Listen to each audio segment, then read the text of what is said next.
Just remember, the potato itself is a seed.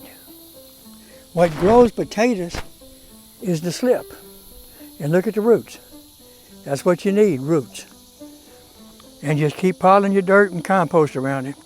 And in 4, 5, 6, 8 weeks, you'll start getting some beautiful potatoes. Sammy and Allybug here. Today, I'm at Starkey's Farmstead, helping with the sweet potato slips.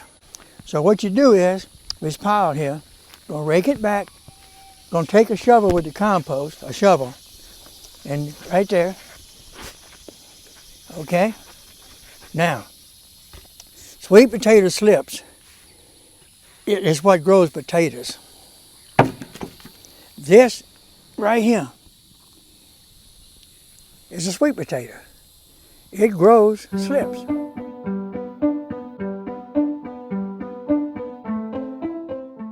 That's what makes new sweet potatoes. Just won't. You plant this, you're gonna get bukus of slips, hundreds of them.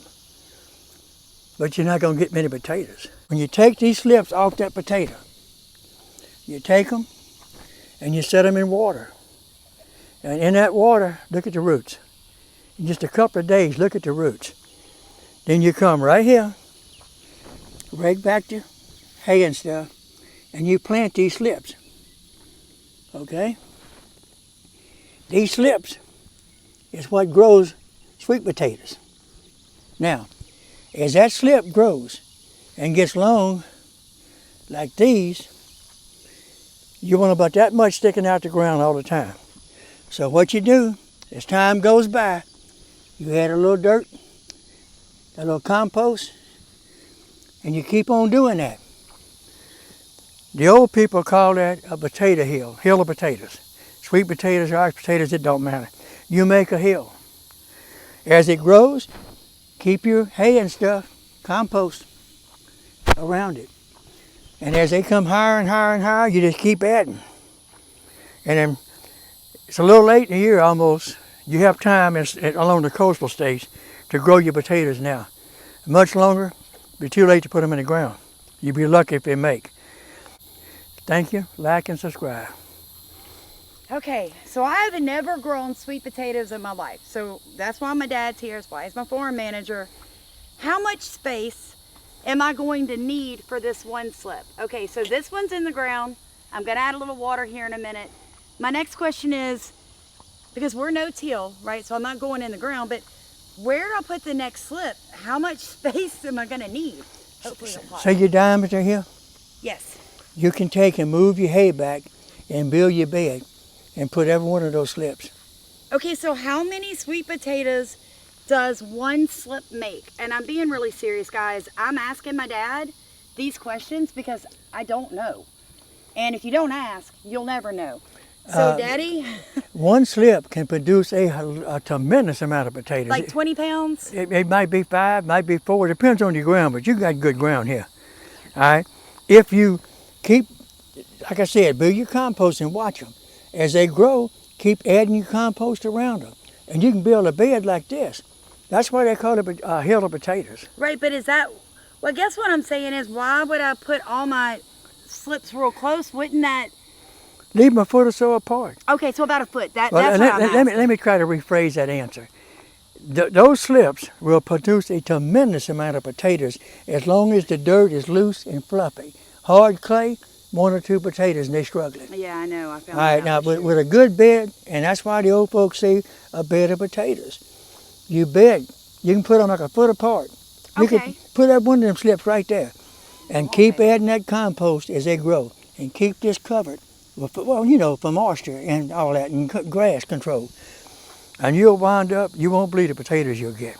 Now, my next question, and it might be dumb, but on the sweet potato slips, basically, the potatoes are coming from the root zone. That's right. So as the slip grows and I raise up the compost and the hay, I'm gonna get potatoes like that, right?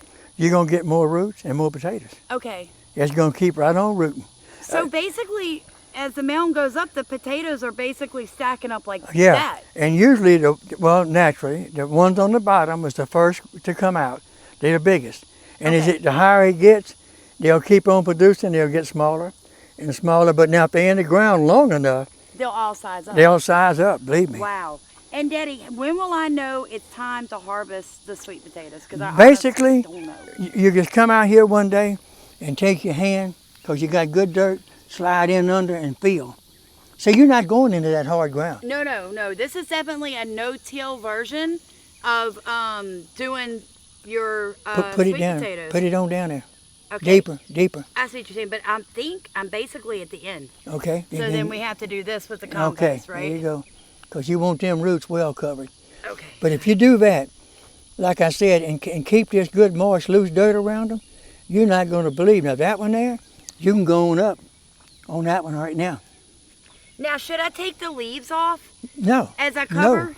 No. Okay. Just let it alone. It'll take care of And itself. this rotted hay, guys, encourages earthworms. They love it.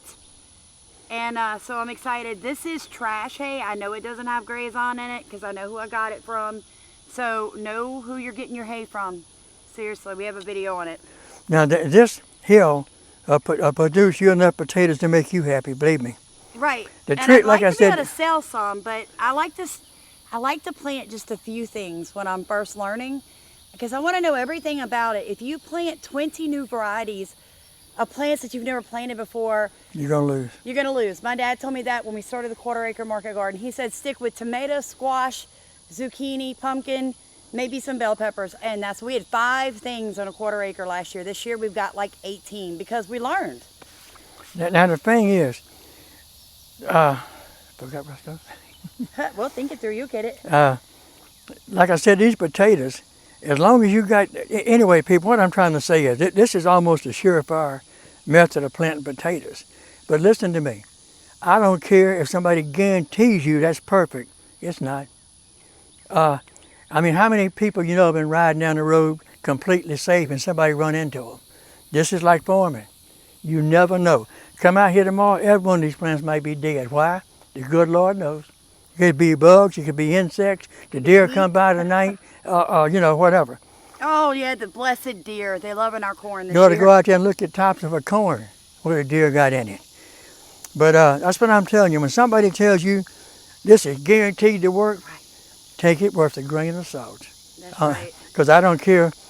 You might get it perfect every time, and you might never get it perfect. And something else my dad taught me, what works on his property 20 minutes from this area right here may not work here at Starkey Farmstead. That's right. So when you're watching videos, you have to know what zone people are in, what climate they're in, what their humidity levels are.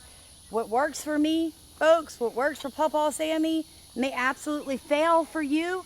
And then you'll be like, but you said this was going to work. So that's basically what he's telling you. Take everything with a grain of salt. Try it. If you've done sweet potatoes like this and it failed, comment. If you've done sweet potatoes like this and it was a success, please let me know. I have never done sweet potatoes.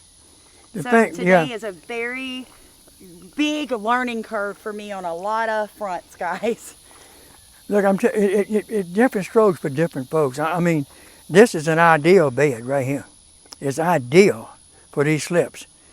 And with any luck at all, I mean, these will come out of the ground like bullets. Yep. All right.